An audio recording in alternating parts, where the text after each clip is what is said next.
Assalamualaikum warahmatullahi wabarakatuh. Salam sejahtera untuk kita semua. Kembali lagi dalam perkuliahan online Universitas Telkom dengan mata kuliah pengelolaan administrasi server. Ini adalah pertemuan yang keempat ya, setelah kemarin sudah saya jelaskan apa itu MySQL. Oke, seperti biasa pengajaran jangan sampai penggunaannya secara online, kemudian sambil menunggu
Oke, kita bisa mulai ya. Mohon maaf agak kelamaan tadi. Untuk pertemuan keempat ini yang akan kita bahas dalam materi kuliah pengelolaan administrasi server ini, Universitas Telkom ya. Jadi kita akan membahas mengenai DBMS ya, atau Database Management System. Nah, ini untuk pengelolaan administrasi servernya ya, khususnya di database seperti itu.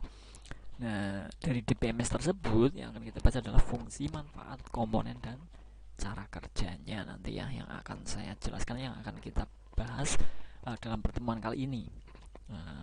Untuk yang belum bergabung segera ya, untuk menyesuaikan agar nanti bisa mengikuti ya.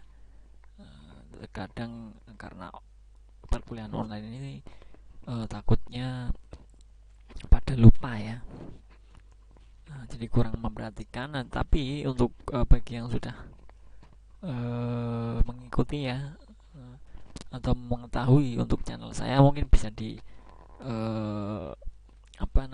diputar ulang nanti ya. Yang terpenting adalah kalian absensi, jangan sampai kelupaan. Dan juga yang saya harapkan adalah kalian memperhatikan atau mengikuti perkuliahannya, jangan hanya absen kemudian hilang. Itu kebiasaan di perkuliahan online seperti itu yang saya lihat ya. Tapi yang saya harapkan, monggo ya, kita mengikuti sesuai perkuliahan saya seperti itu. Jadi kalian akan memahami apa yang akan saya jelaskan nanti, tidak perlu mengulang-ulang seperti itu ya. Oke. Untuk materi nanti bisa kalian akses di Classroom ya, seperti biasanya ya. Jangan sampai ada yang nanya kode Classroomnya berapa, karena pada pertemuan pertama itu sudah saya sampaikan. Saya banyak pengalaman ya, mahasiswa itu baru menanyakan Classroom, kode Classroom, tetapi pada saat UTS atau UAS. Nah, selama dalam perkuliahan ini apakah dia itu ternyata tidak mengikuti mungkin, yang saya rasa ya. Terus dia mengumpulkan UTS itu dari mana? Yang bukan gimana-gimana ya, itu namanya tidak mengikuti ya. Mungkin ujiannya dia itu cuma minta ke temennya atau bagaimana. Nah, itu jangan sampai terulang di mata kuliah saya ini ya, di kelas ini ya. Yang saya harapkan seperti itu, kesadaran diri saja, karena ini untuk kalian, bukan untuk saya ya. Oke, kita mulai mengenai DBMS ya. Nah, apa itu DBMS? Nah, pengertian DBMS adalah suatu sistem atau software yang dirancang khusus untuk mengelola suatu database dan menjalankan operasi terhadap data yang diminta oleh banyak pengguna. Jadi ini merupakan sistem ya,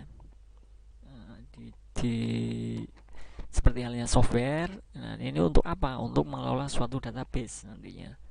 Database yang kalian buat, yang kalian dikelola di server nanti ya.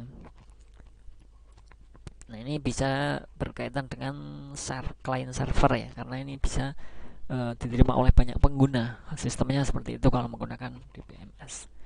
Nah, tujuan utama penggunaan DBMS adalah jaringan komputer adalah untuk menghindari kekacauan dalam hal pengolahan data yang jumlahnya besar ya. Nah, untuk pengelolaan data di administrasi di server atau penggunaan di database itu kan jumlahnya biasanya besar, apalagi suatu perusahaan yang sangat besar ya.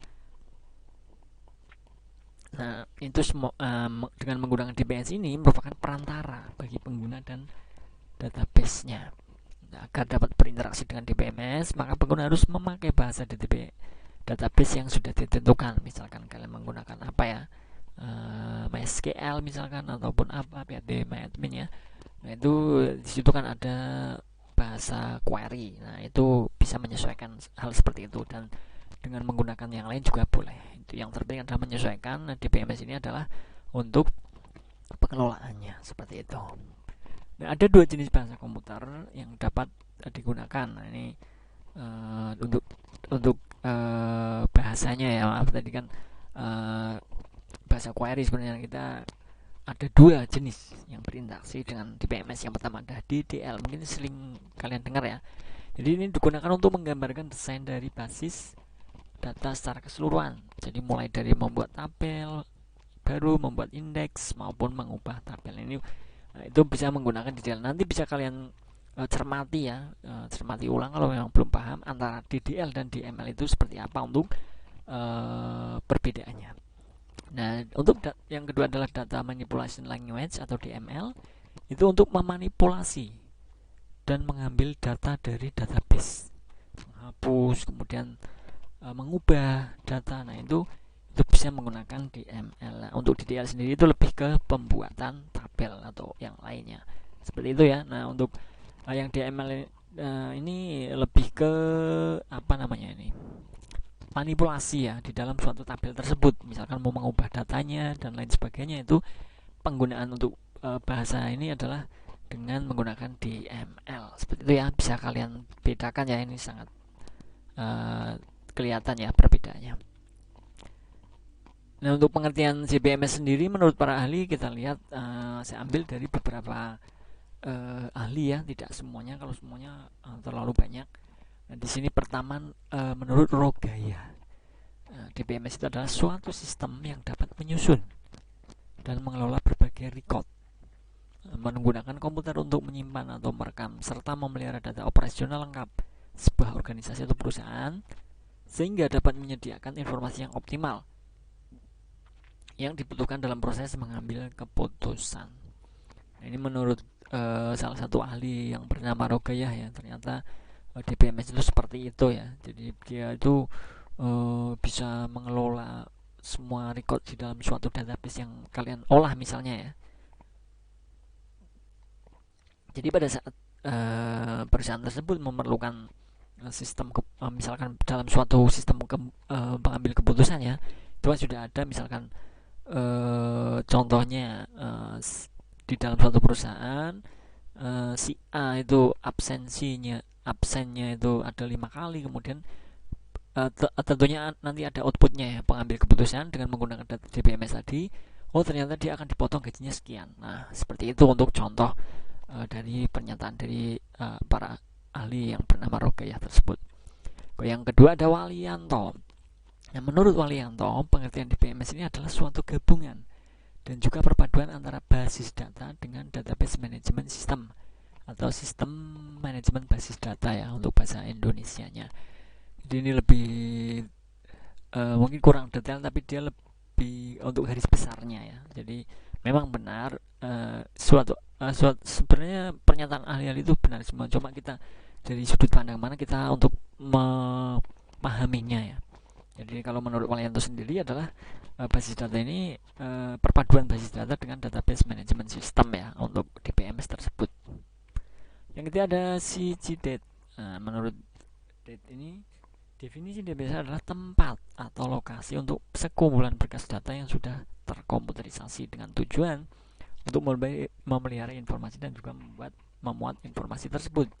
Nah, terutama apabila informasi tersebut sedang dibutuhkan. Ini sama halnya dengan yang pertama tadi ya. Intinya seperti itu. Memang untuk DBMS itu ya kalau dipahami sama untuk dari semua ahli itu sama. Cuma seperti tadi yang saya katakan, itu pemahamannya aja. Dari kata-katanya saja dari para ahli itu berbeda, tapi lebih menjurus ke satu tujuan yang sama untuk mengenai definisinya. Seperti itu ya. Kemudian yang keempat adalah S3 ini dari luar ya mungkin. Nah, pengertian DBMS adalah semua yang berkaitan dengan software, hardware, firmware dan berbagai prosedur yang mengelola database. VMware adalah software yang telah menjadi modul tertanam pada hardware atau ROM. Jadi ini lebih ke teknis ya. Memang sama aja seperti yang tadi saya katakan, ini semuanya benar.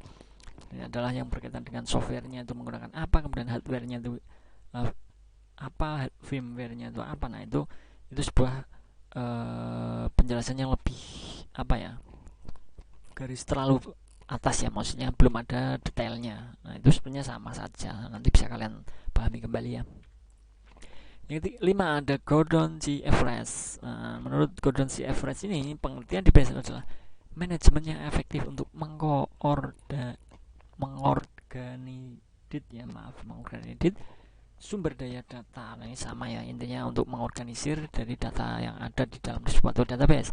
Nah, dengan kata lain, sistem basis data atau database ini adalah sistem pengorganisasian dan sistem pengolahan database pada komputer seperti itu ya, sama juga ini kalau dipahami.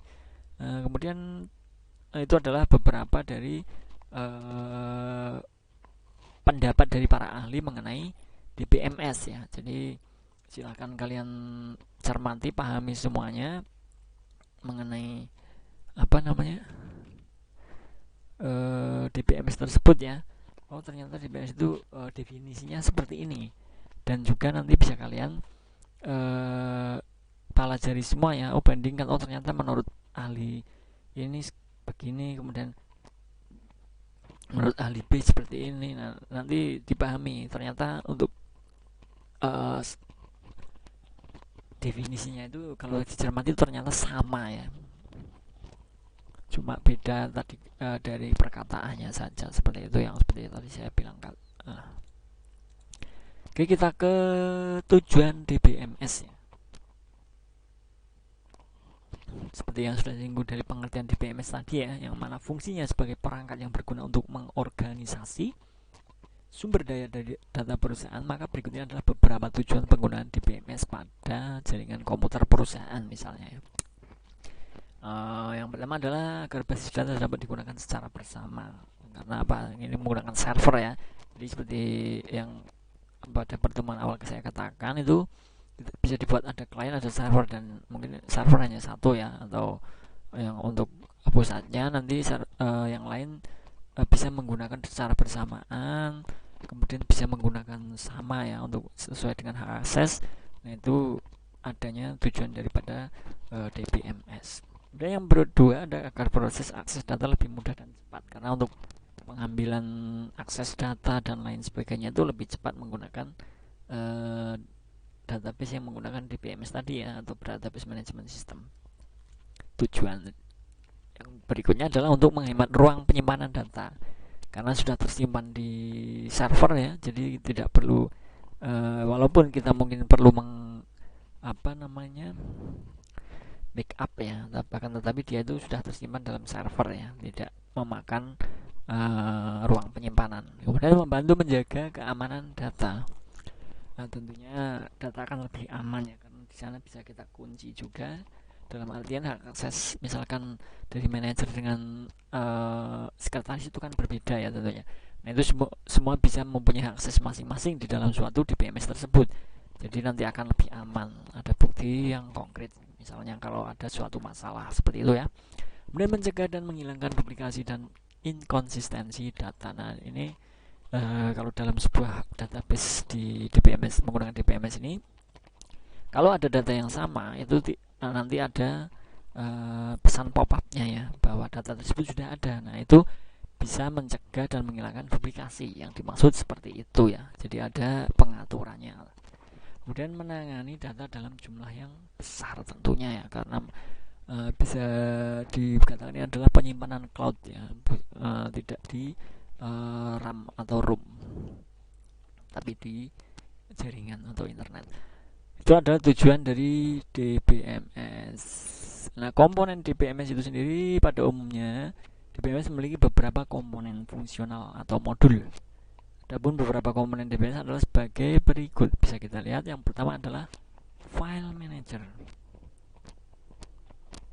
komponen yang mengelola ruang di dalam disk dan juga struktur data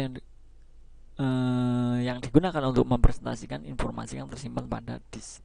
Di file manager itu adalah bagian yang mengelola ya di dalam disk tersebut ya, ataupun struktur data yang digunakan untuk mempresentasikannya. Misalkan user memanggilnya atau memanggil atau membutuhkannya ya, jadi itu untuk tugas dari file manager. Yang kedua adalah database manager. Nah, komponen yang menyediakan interface antar data low level yang terdapat pada basis data dengan program, aplikasi, serta query yang diberikan ke suatu sistem. Nah, database manager ini adalah komponen yang menyediakan interface-nya ya dari data yang dari aplikasi query yang diberikan pada saat untuk sistemnya, seperti itu. Bentar. Kemudian lanjut yang ketiga ada query processor. Untuk komponen yang berfungsi menerjemahkan perintah dalam bahasa query ke instruksi low level yang dapat dimengerti database manager. Nah, ini memang saling membutuhkan ataupun saling berkaitan ya, antara tadi dengan database manager, file manager, kemudian query processor itu sebenarnya saling berkaitan. Yang keempat ada DML precompiler. Nah, komponen yang mengkonversi perintah DPML yang ditambahkan pada suatu program aplikasi ke pemain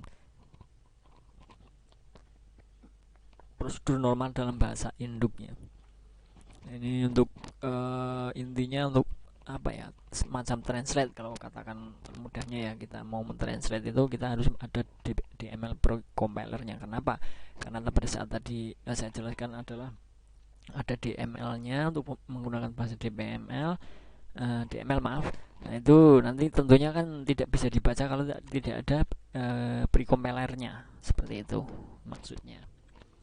Nah, kemudian juga begitu juga dengan DDL, tentunya ada ya untuk compilernya.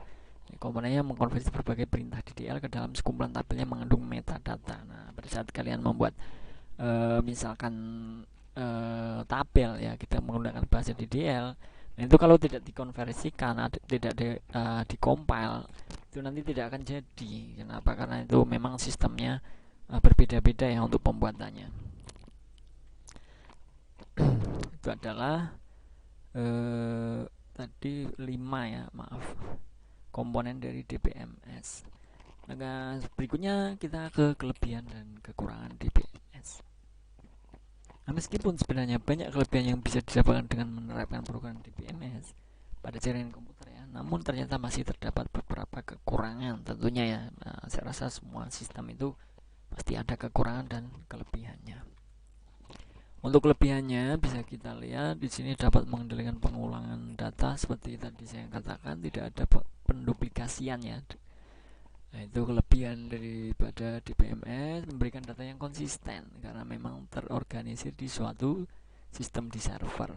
Kemampuan mendapatkan informasi yang lebih banyak dan jumlah data yang sama, pengguna dapat memakai data secara bersama-sama. Tidak mempengaruhi untuk responsifnya di suatu administrasi ya, di servernya. Memperbaiki integritas data, menjaga keamanan, tentunya ada security-nya masing-masing di suatu DBMS ya. Kemudian membantu penetapan standarisasi, perbandingan skala ekonomi, dapat menyeimbangkan konflik kebutuhan, mempercepat akses dan respon data, mempercepat produktivitas, meningkatkan pemeliharaan data melalui data independen, meningkatkan konkurensi, meningkatkan layanan backup dan recovery. Jadi saya rasa data di database atau dalam pengelolaan administrasi di server itu di setiap administratornya saya rasa pasti ya menggunakan backup dan recovery ini. Kenapa? Karena takutnya apabila database rusak dan lain sebagainya atau hal-hal yang tidak diinginkan, itu sudah mempunyai backup-nya. Nah, seperti itu ya. Itu adalah kelebihan dari DBMS. Nah, kekurangannya apa? Penggunaan cukup kompleks.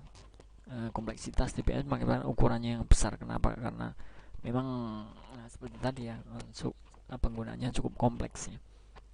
Ukurannya besar. Nah, biaya DBMS tidak sama tergantung pada lingkungan dan fungsi yang disediakan. Kalau yang berbayar ini kayak ada tambahan biaya untuk hardware tentunya, dengan spek sekian misalnya harus sekian. Kemudian diperlukan biaya konversi untuk penggunaan DBMS yang baru pada saat ada update ya. Umumnya performa kinerja menurun seiring waktu biasanya. Seperti kenapa? Karena semakin lama itu tentunya kan untuk penyimpanan lebih banyak ya. Itu sudah umum.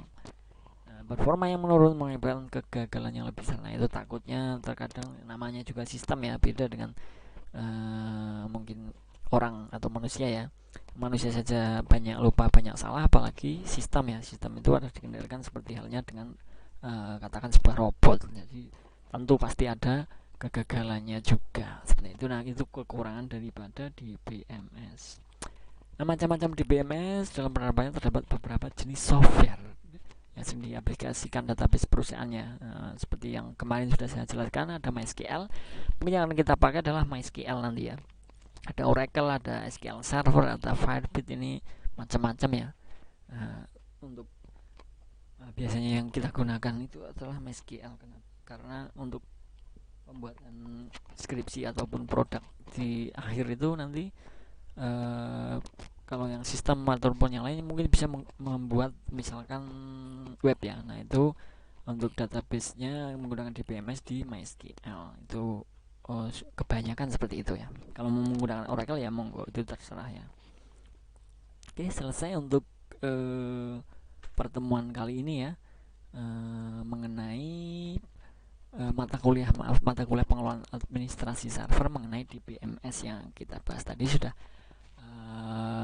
banyak yang sudah saya sampaikan mengenai DBMS tadi ya, dari fungsinya, kemudian manfaatnya, komponennya apa saja itu sudah saya jelaskan ya, dan juga cara kerjanya seperti itu. Nanti silahkan kalau memang materi yang dari saya di Classroom itu bisa di download ya. Nanti kalau kurang silahkan dikembangkan sendiri, karena itu adalah poin-poin daripada yang saya sampaikan mengenai DBMS. Nanti bisa kalian tambahkan dengan referensi terkait ya, banyak sekali dari referensi repository ataupun yang lain, ataupun di perpustakaan di kampus kita Universitas Telkom itu bisa banyak sekali saya rasa. Jadi akan lebih pemahamannya lebih misalnya ya. Nah, itu untuk perkuliahan online itu memang harus berinovasi ya sendiri ya, kreatif sendiri, tidak hanya mengandalkan yang diberikan di perkuliahan, karena namanya perkuliahan itu biasanya diberikan untuk poin-poinnya saja, dan juga tentunya mahasiswa harus aktif ya, aktif dengan kata lain bisa mengembangkan apa yang diberikan oleh pengajarnya atau dosennya ya. Jadi kalian tambahkan, saya rasa kurangnya dari ini, misalkan saya tambahkan, nanti bisa buat untuk penambahan pengetahuan kalian ya, lebih mendalam. Misalnya kalau ternyata tadi saya menjelaskannya beberapa contoh di PMS itu hanya 4, misalkan kalian cari apakah hanya 4, misalkan ternyata ada 10. Nah itu bisa kalian baca satu persatu pengertian dan lain sebagainya, itu akan lebih bagus. Yang saya harapkan seperti itu ya. Nah, jadi jangan terlalu pasif. Jadi mahasiswa itu ya niat untuk berkuliah itu nanti jangan sampai nyesel di akhirnya. Dulu saya kuliah cuma karena online saya cuma absen kemudian tidur, nah misalkan ya contohnya. Nah itu nanti akan terasa pada saat di ujian akhir atau di project akhir atau di skripsi. Kok saya tidak mudeng ini ya, dulu saya pas kuliah ternyata tidak memperhatikan. Nah itu baru sadar, nanti akan nyeselnya di belakang seperti itu. Maka dari itu pesan dari saya ya untuk semuanya, kalau waktunya kuliah ya kuliah, seperti itu. Kalau memang kurang paham dan lain sebagainya, silakan ditanyakan ke dosennya, silakan ke kontaknya langsung jika tidak apa-apa, seperti itu ya. Jangan sampai tidak paham tapi bodoh amat gitu, misalnya ndak mau tahu saya harus pahamnya itu seperti apa. Nah itu kurang bagus seperti itu ya. Oke, seperti itu saja untuk pertemuan hari ini. Terima kasih untuk teman-teman semua yang sudah di dalam perkuliahan hari ini. Semoga apa yang saya sampaikan bisa menambah wawasan untuk kita semua, menambah ilmu yang mengenai DBMS ya, di perkuliahan pengelolaan administrasi server sehari. Untuk pertemuan hari ini terima kasih. Wassalamualaikum warahmatullahi wabarakatuh. Salam sejahtera untuk kita semua. Selamat belajar, selamat beraktivitas. Terima kasih.